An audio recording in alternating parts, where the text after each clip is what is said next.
Friend, আমার নতুন আরো একটা রান্নার ভিডিওতে তোমাদের ওয়েলকাম জানিয়ে শুরু করছি। তোমরা তো থাম্বনেল দেখে বুঝেই গেছো কি রান্না হতে চলেছে। আলু বেগুন কালো জিরে দিয়ে ইলিশ মাছের পাতলা ঝোল, বিনা মশলার রান্না, যেখানে ইলিশ মাছের স্বাদটা পুরো ভরপুর থাকে। ভীষণ টেস্টি হয়ে গেছে। তোলা কথা না বাড়িয়ে আমরা দেখি। প্রথমে আলু আর বেগুনটাকে সুন্দর করে কেটে নিয়েছি, পরিষ্কার করে ধুয়ে আলাদা করে রেখেছি।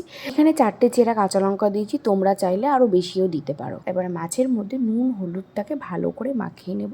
মাখিয়ে কিছুক্ষণ রেখে দেবো। কড়াই বসিয়ে কড়াইটা গরম হলে তাতেই দিয়ে দিলাম সর্ষের তেল। সর্ষের তেলটাকে নাড়িয়ে চাড়িয়ে তারপরে দেখবো গরম হয়েছে কিনা, তারপরে দিয়ে দেবো মাছগুলোকে হালকা করে ভাজবো, খুব কড়া করে ভাজবো না। খুব কড়া করে ভাজলে কিন্তু ভালো লাগে না। মাছগুলোকে হালকা করে ভেজে নেবো। সব মাছগুলোকে প্রায় ভাজা হয়ে গেল। তারপরে কিন্তু আমি মাছগুলোকে ভাজতে ভাজতে দিয়ে দেবো আলুগুলো। তারপরে আলুগুলোকে হালকা করে ভেজে তার মধ্যে একটু লবণ একটু হলুদ দিয়ে নেব, যাতে সব ব্যালেন্সটা ঠিকঠাক থাকে। আলুগুলো আমার ভাজা হয়ে গেছে, আলুগুলোকে তুলে নেব। এদিকে আরেকটা কড়াই বসিয়ে তার মধ্যে দিয়ে দেবো সর্ষের তেল।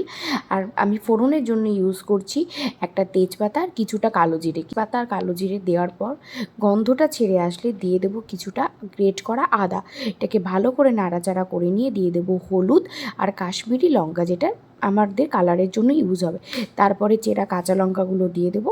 তারপর আগে থেকে করে রাখা গরম জলটাই দেবো। তোমরা রান্নায় পারলে গরম জলটাই ইউজ করো। তারপরে দিয়ে দেবো আলুটাকে ভালো করে মশলার সাথে কষিয়ে নেব। তারপরে দিয়ে দেবো বেশ কিছুটা জল, যেটা ঝোলের জন্য ইউজ করবো। তারপরে খানিকক্ষণ ঢাকা দিয়ে রাখবো। ঢাকা দিয়ে রাখার পরে আমি কিন্তু এখানে বেগুনটা কিছু ভাজিনি, কারণ বেগুন ভাজলে আরও বেশি তাড়াতাড়ি নরম হয়ে যায়। তাই জন্য কিন্তু কাঁচা বেগুনই দিয়ে দিলাম এই ঝোলের মধ্যে। সেটা দিয়ে ঢাকা দিয়ে রাখবো। এতেও কিন্তু বেগুন খেতে খুব সুন্দর হয়। তোমরা এভাবে একবার বানিয়ে দেখো।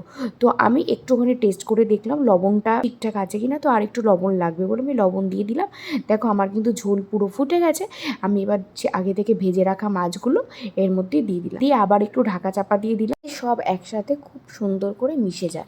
আর এই ঢাকাটা খুললেই কিন্তু আমাদের কিন্তু পুরো রেসিপিটা রেডি হয়ে গেছে। তো তোমাদের ভিডিওটা কেমন লাগলো সেটা কিন্তু অবশ্যই জানিও। এই বেগুনের পাতলা ঝোল খেতে কিন্তু আমি ভীষণ ভালোবাসি। তো তোমাদের যদি আমার রেসিপি ভালো লাগে অবশ্যই একটা লাইক কমেন্ট শেয়ার করে দিও। আর যদি ইউটিউব থেকে দেখে থাকো তাহলে একটা সাবস্ক্রাইব করে দিও।